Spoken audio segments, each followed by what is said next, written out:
Saya terlahir sebagai seorang Muslim, saya dari keluarga broken home. Papa mama saya selalu sibuk kerja, alasannya biar saya hidup tidak kekurangan. Dan saya terlahir dari keluarga yang mampu. Keluarga saya bukan keluarga yang nggak mampu, tapi itu tidak bikin hati saya bahagia. Dan sampailah saya di usia remaja, saya menikah. Menikah sama seseorang yang juga latar belakangnya itu pecandu narkoba dan juga pemabuk. Gitu. Terus aku tuh pergi umroh bulan Juni. Pergi umroh sama temanku, pergi umroh sampai di Mekah gitu ya. Kami tetap melakukan aktivitas ya ziarah kan. Umroh itu kan ziarah. Jadi kita ngambil hotel itu di Grand Zamzam. Duduk kayak gini, aku buka jendela, aku dengar suara. Aku selalu bilang aku minta maaf kalau mungkin ini salah atau kayak gimana, aku nggak tahu juga. Saat itu pun aku bilang ini mungkin suara setan kali ini, aku bilang. Iya, karena suaranya gini. Kamu lihat manusia sedang melakukan kesia-siaan memutar batu hitam. Ya, puji nama Tuhan. Bapak Ibu Saudara, Shalom, salam sejahtera buat kita semua. Bapak Ibu dan Saudara yang dikasihi oleh Tuhan, kita kembali di channel ini untuk menyaksikan cuplikan-cuplikan video kesaksian para murtadin, di mana mereka semakin hari semakin banyak orang yang datang mencari dan menemukan kebenaran di dalam iman kekristenan. Nah, Bapak Ibu dan Saudara yang dikasihi oleh Tuhan, memang perjalanan kehidupan dalam mencari kebenaran itu tidak mudah. Namun kita percaya bahwa orang yang sungguh-sungguh berniat dengan hati yang terbuka, pikiran yang terbuka untuk mencari kebenaran, maka pastinya ia akan menemukan, ya. Dan puji Tuhan Bapak Ibu Saudara, kali ini beberapa cuplikan atau ya kurang lebih 2 cuplikan di sini yang akan kita saksikan, di mana perjalanan kehidupan mereka menemukan kebenaran di dalam Kristus. Dan mereka ini bukan orang-orang yang biasa. Mereka ini adalah orang-orang yang dilihat dari segi ekonomi finansial orang mampu, ya. Dan pendidikan juga boleh dikatakan mereka mumpuni. Tapi puji nama Tuhan, luar biasanya kuasa Tuhan itu ketika mereka menemukan kebenaran, ketika mereka menemukan Injil di dalam Yesus Kristus, mereka tidak mengabaikan. Mereka menerima kebenaran itu, mengimani dan mempercayainya. Mereka menerima Injil atau kabar baik itu, dan kemudian mereka memberi dirinya untuk dibaptis. Nah, karena itu Bapak Ibu Saudara, saya mengajak kita semua untuk menyaksikan cuplikan ini sampai selesai, supaya kita tahu, paham, dan mengerti mengapa alasan mereka tinggalkan Islam. Nah, tanpa berlama-lama, mari kita saksikan cuplikan ini.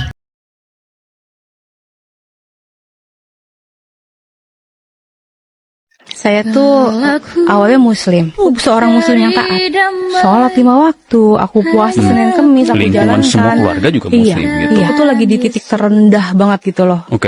Orang tua lagi sakit, terus ya adalah problem gitu. Terus aku tuh pergi umroh bulan Juni. Pergi umroh sama temanku, pergi umroh sampai di Mekah gitu ya. Kami tetap melakukan aktivitas ya ziarah kan. Umroh itu kan ziarah. Jadi kita ngambil hotel itu di Grand Zamzam. Itu sama Ka'bah itu include gitu.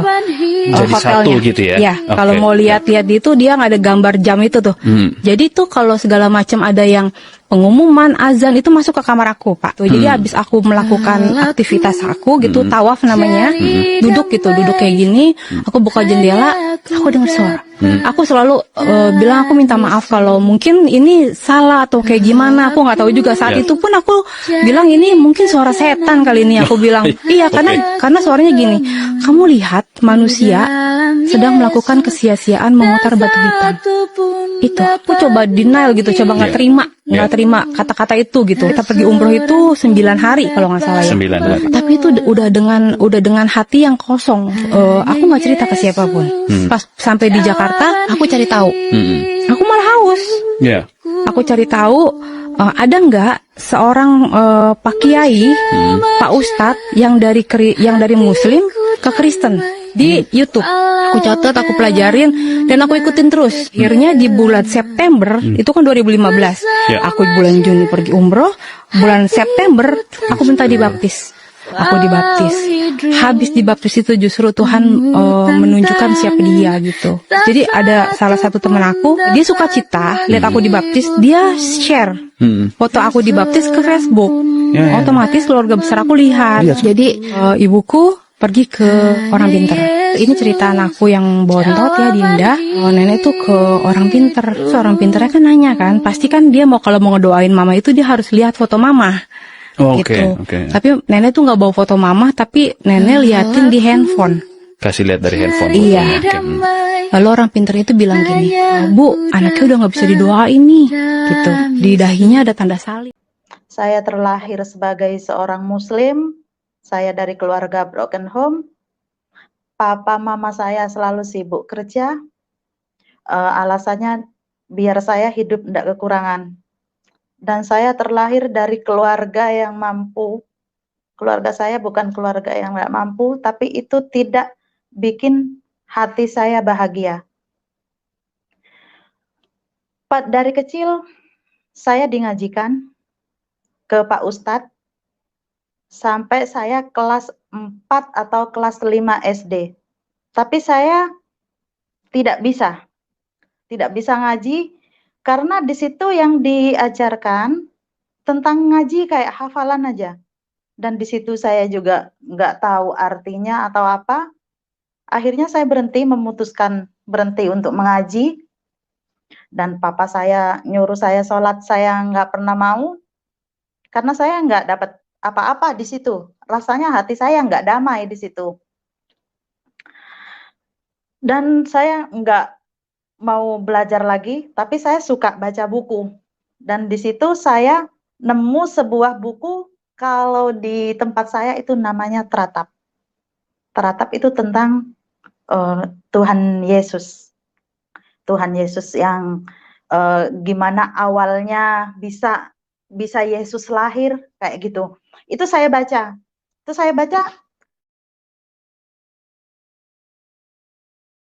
Ada kedamaian. Saya ngerasa kok ada damai ya.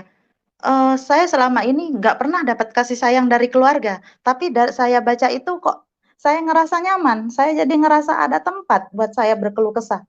Tapi karena saya itu cuma pengetahuan pribadi saya nggak ada yang ngajarin dan saya juga nggak tahu harus belajar kemana, akhirnya mengalir gitu aja. Dan di usia 14 tahun, saya mengalami pemerkosaan dan di situ bikin hidup saya hancur. Masa remaja saya hilang, sampai saya depresi, saya selalu teriak-teriak, sampai badan sama kaki saya diikat semuanya. Dan dari situlah saya jadi pribadi yang tertutup. Saya lari ke narkoba, saya jadi perempuan pemabuk. Dan dari mulai 2002, saya banyak membaca tentang Yesus, tapi saya belum menentukan pilihan. Dan sampailah saya di usia remaja, saya menikah. Menikah sama seseorang yang juga latar belakangnya itu pecandu narkoba dan juga pemabuk. Dan baru 3 hari pernikahan saya itu saya sudah sama dia sudah hancur, sudah amburadul. Akhirnya saya bilang begini, saya waktu itu posisi waktu menikah, saya sudah dikasih perusahaan sama papa saya, suruh mengelola perusahaan sama papa saya. Akhirnya saya bilang sama mantan suami saya, hati saya nggak damai di Muslim. Aku pengen pindah keyakinan, aku pengen mengikut Yesus. Dan mantan suami saya tidak setuju. Dan juga keluarga saya tidak setuju. Itu selama 13 tahun saya sembunyi-sembunyi, tapi saya nggak berani masuk gereja. Karena saya nggak dapat restu dari orang tua, nggak dapat restu juga dari mantan suami. Saya kenal Tuhan, saya tahu Yesus. Saya sudah baca-baca tentang Yesus, tapi saya nggak berusaha membangun iman saya bersama Yesus. Cuma sekedar tahu aja. Akhirnya, karena saya pecandu narkoba, saya pemabuk, usaha saya hancur. Usaha saya hancur ditambah orang tua tahu kalau saya ini sudah sembunyi-sembunyi belajar tentang Yesus. Dan saya dikasih pilihan tetap mempertahankan semua fasilitas yang dari orang tua saya, apa saya pergi dari rumah kalau engkau tetap mengikut Yesus. Saya memilih, saya pergi dari rumah. Saya nggak milih harta saya. Dan saya itu 2 kali di mimpi, saya itu merasa dibawa ke atas bukit yang di situ semuanya putih. Dan di situ saya kayak ada suara, saya dengar suara.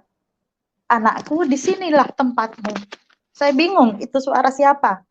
Tapi saya abaikan mimpi saya. Sampai saya 2 kali mimpi, yang kedua kalinya ini saya mimpi di atas bukit dan di situ itu kayak ada bangunan dan suara itu bilang ke saya, anakku, mau mencapai itu memang susah anakku. Engkau harus benar-benar kuat dan benar-benar berusaha buat mencapai ke situ. Tapi kalau engkau bisa melewati semuanya itu akan mudah. Begitu. Di pikiran saya, apa benar ini Tuhan? Apakah benar yang cahaya putih yang saya lihat itu Tuhan Yesus? Gitu saya. Setelah saya memutuskan untuk pergi dari rumah, ternyata nggak mudah jalannya. Itu saya dari Surabaya, saya yang nggak tahu, karena saya lahir dari keluarga mampu, saya nggak tahu panasnya terminal seperti apa. Saya ikut terminal bis ke Jakarta. Nyampe di Jakarta, saya nggak dapat apa-apa. Saya nggak ada tempat juga. Akhirnya saya kembali ke Surabaya. Saya hidup di Surabaya. Saya hidup di Surabaya, tapi orang-orang di sana nggak ada yang tahu. Nggak ada yang tahu keyakinan saya, apa saya Muslim, apa saya Kristen, itu nggak ada yang tahu di sana. Saya mengenal Yesus cuma sebatas kenal aja, cuma sebatas tahu aja, begitu. Akhirnya untuk biaya hidup saya rela menukar badan saya dengan uang. Saya rela jual diri saya dengan uang. Tapi tiap hari seolah-olah Roh Kudus itu bilang, Roh Kudus jangan kayak seperti itu. Tapi saya abaikan itu. Dan sampailah di suatu hari, saya itu karena saya udah nggak beragama, saya ateis.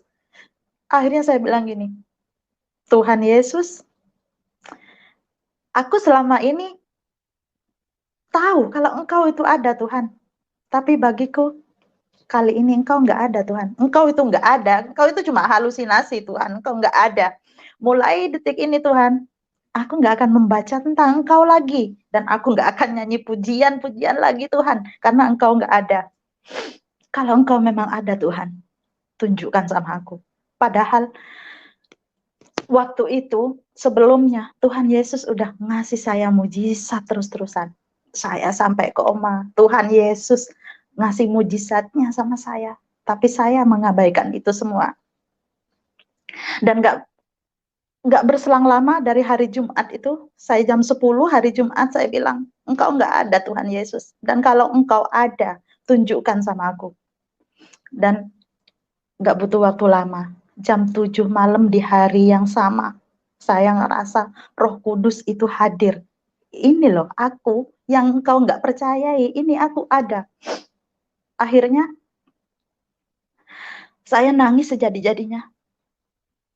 Saya bilang gini, Tuhan, kali ini aku nggak bisa, aku tanpa agama begini aku nggak bisa. Bertahun-tahun, belasan tahun tanpa agama aku nggak bisa Tuhan.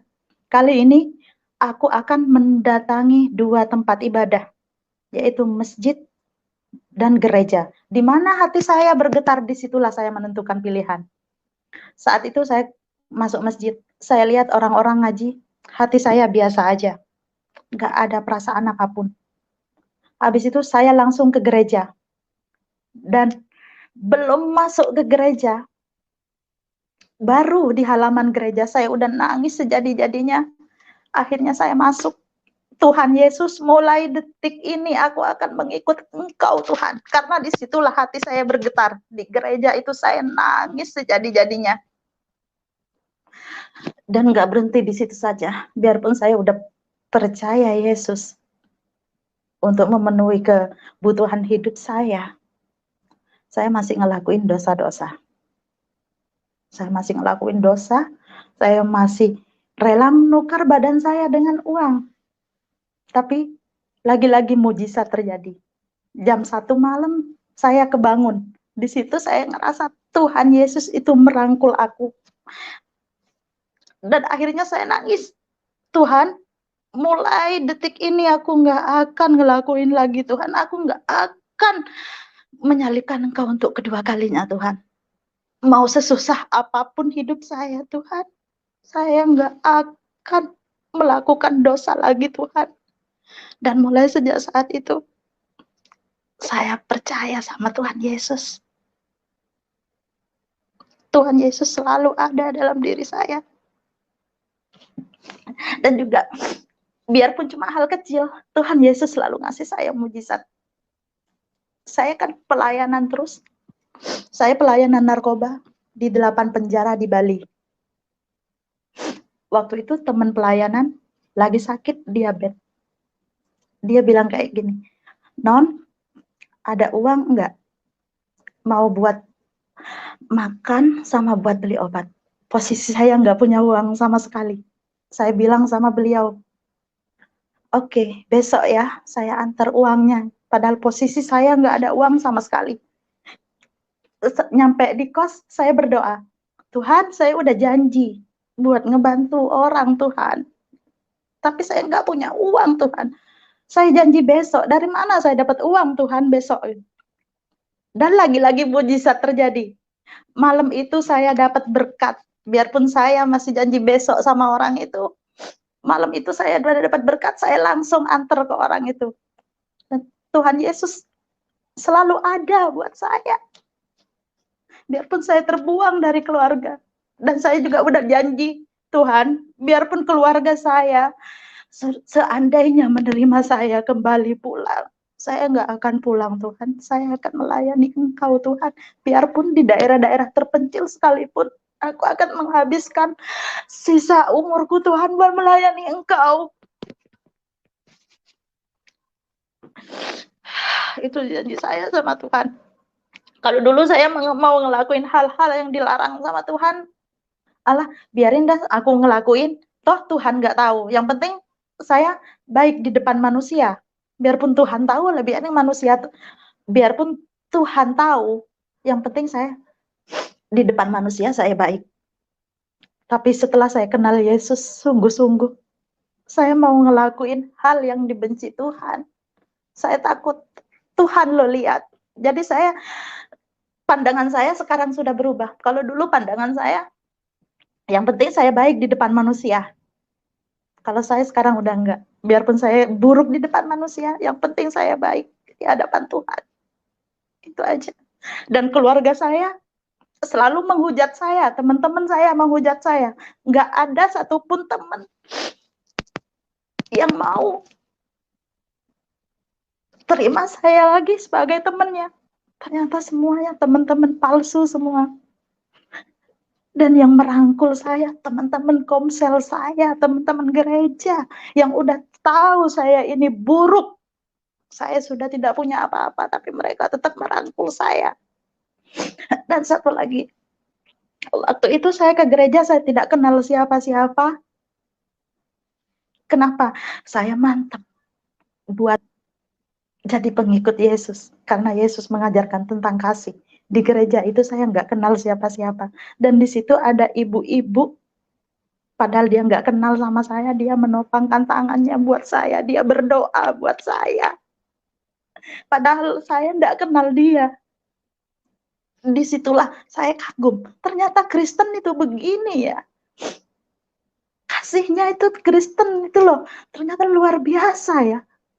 Yang nggak kenal saya aja mau mendoakan saya gitu.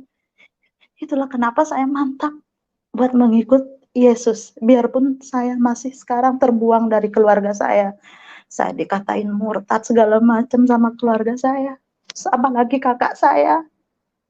Kakak saya bilang, haram kamu kembali ke rumah ini, haram kamu menginjakkan kaki di rumah ini, dan kamu dicoret dari harta warisan. Terus saya bilang sama kakak saya, biarpun kamu nolak aku, darah kita sama. Kita terlahir dari orang tua yang sama. Nggak apa-apa, aku nggak dapat warisan, nggak apa-apa. Kalau Tuhan Yesus udah bilang aku kaya, aku kaya. Kalau Tuhan nggak menghendaki aku kaya, biarpun aku banyak warisan, aku akan tetap miskin. Saya bilang kayak gitu. Terus kata kakak saya, kamu murtad, kamu tega menyakiti orang tua. Nanti orang tua di alam kubur yang akan menanggung dosa kamu. Saya bilang sama kakak saya, gak bakalan orang tua menanggung dosa saya. Kenapa aku sekarang ini bisa berhenti mabuk, bisa berhenti narkoba? Itu semua karena Kristus. Karena Kristus yang mengajari saya. Harusnya kakak itu bangga. Adekmu ini kenal Kristen, kenal Yesus, makanya bisa berhenti dari narkoba, berhenti jadi perempuan pemabuk. Tapi dia terus mencerca saya. Dan anehnya malam itu dia bilang gini, kamu gak sayang sama orang tua, makanya kamu sampai Kristen. Ya. Saya bilang, saya sayang sama orang tua. Dan saya gak pernah berani sama orang tua. Kalau kamu kan berani ke orang tua, biarpun kamu katanya sayang ke orang tua. Terus dia bilang gini, biarpun aku berani sama orang tua, tapi aku sayang sama orang tua, nggak kayak kamu. Terus saya bilang, pengajaran mana yang membenarkan? Sayang sama orang tua, tapi berani sama orang tua. Pengajaran mana? Dalam Kristen nggak ada pengajaran seperti itu. Makanya saya nggak berani ke orang tua. Biarpun menurut kakak saya ini nggak sayang sama orang tua. Harusnya kakak bangga sama aku. Gitu. Nah, tapi aku percaya kok. Saya bilang kayak gitu, saya percaya. Satu orang diselamatkan dalam keluarga. Pasti seluruh keluarga diselamatkan. Terus dia bilang, enggak, aku enggak akan ikut-ikutan mengikut Yesus. Kamu itu murtad. Sebentar, aku kirim ayatnya ke kamu. Kakak saya bilang kayak gitu. Dan anehnya, yang dia kirim ke saya bukan ayat Al-Quran. Yang dia kirim Yeremia tentang pemurtadan. Saya bilang sama kakak saya, kenapa bukan Al-Quranmu yang kamu kirim ayatnya? Kenapa kamu kirim ayat dari Alkitab? Dan dia tidak bisa ngomong.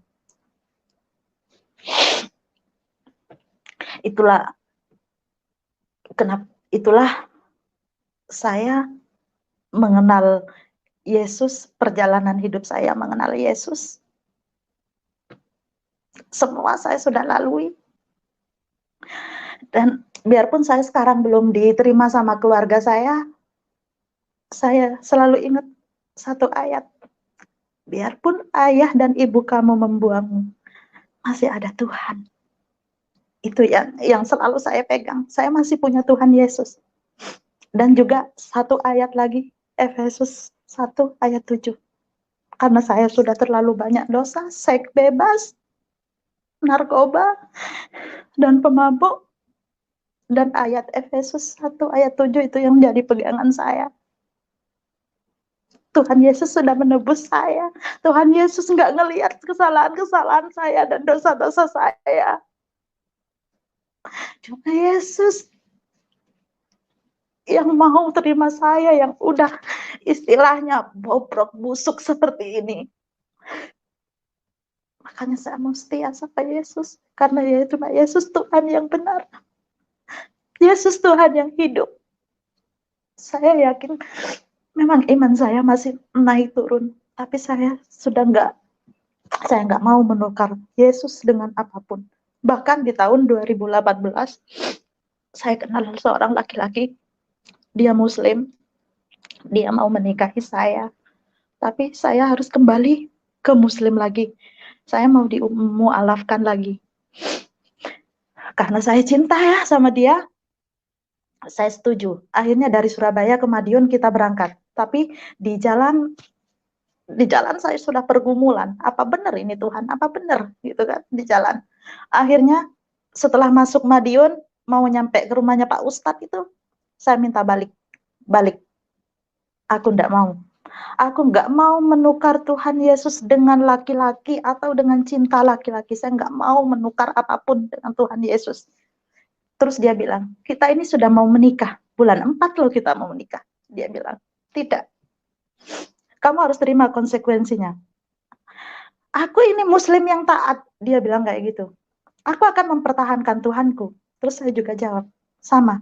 Aku akan juga mempertahankan Yesus. Jadi kita mempertahankan keyakinan kita masing-masing. Dan saya milih mundur.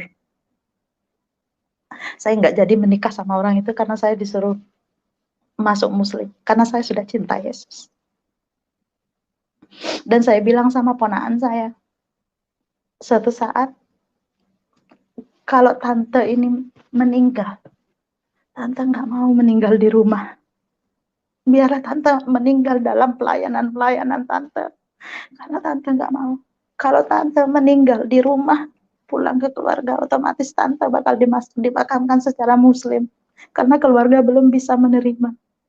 Biarlah tante habiskan sisa umur tante ini buat pelayanan di Bali atau di daerah-daerah terpencil dimanapun. Sisa hidup tante mau tante gunakan buat melayani Tuhan. Gitu kata saya. Bener, ujian selalu datang sama saya. Biarpun saya harus, istilahnya saya harus menderita di dunia, enggak apa-apa, saya rela. Tuhan Yesus sudah menebus saya. Saya bilang bisa lepas dari narkoba, dari dosa-dosa yang saya lakukan, karena pengajaran Yesus. Dalam firman-firmannya itu saya selalu pegang teguh firmannya. Dan saya selalu menyempatkan satu hari, biarpun cuma 2 pasal, saya menyempatkan buat baca. Dan itu yang saya tekankan terus setiap hari. Ya, puji nama Tuhan, Bapak Ibu dan Saudara sekalian, kita baru saja menyaksikan kisah perjalanan Murtadin ini, di mana perjalanan kehidupan dimulai dari kecil sudah kehilangan kasih sayang orang tua, ya, yang walaupun orang tuanya masih utuh, tetapi itu tidak cukup, ya, mendapatkan kasih sayang. Dan kedua, orang tua adalah orang tua yang mampu, memiliki ekonomi yang mumpuni, tetapi tidak memberikan kebahagiaan. Akan tetapi justru ia mencari kehidupannya sendiri, hingga pada akhirnya ia masuk ke penjara karena melakukan kesalahan atau pengguna barang terlarang. Tapi puji nama Tuhan, di sanalah ia menemukan kebenaran, dan tidak sampai di situ saja, ada banyak hal yang dialami. Namun ia tetap percaya bahwa kasih Tuhan itu sungguh nyata, dan luar biasanya ia sadar dan sungguh-sungguh memberi dirinya kepada Tuhan, dan kehidupannya pun dipulihkan.